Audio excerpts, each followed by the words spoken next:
वो चीजें अप्सरा तो यार जैसे बहुत बोलते हैं ना अप्सरा है, सुंदर है, तो वो तो आई थिंक वो पॉजिटिव वे में आती है कि नेगेटिव एंटिटीज में आती है अप्सरा? अगर आप प्रेमिका भाव में बुला रहे हो तो नेगेटिव भी हो सकती है, अगर आप मातृ रूप में बुला रहे हो तो पॉजिटिव ही होती है। तो लेकिन क्योंकि बुलाते किस चीज के लिए अप्सरा को, सिद्ध क्यों करा जाता है?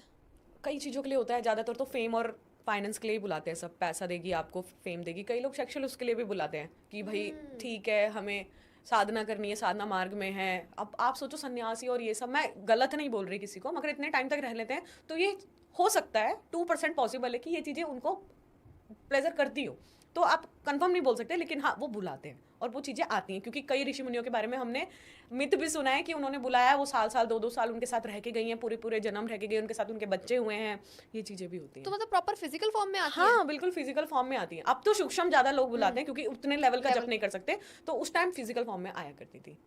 ओके, हाँ, ये जैसे मेनका के ऊपर एक मिथ है जी, मेनका जी आई थी विश्वामित्र जी के साथ, बहुत टाइम तक रही थी, तो उनकी एक बेटी हुई थी,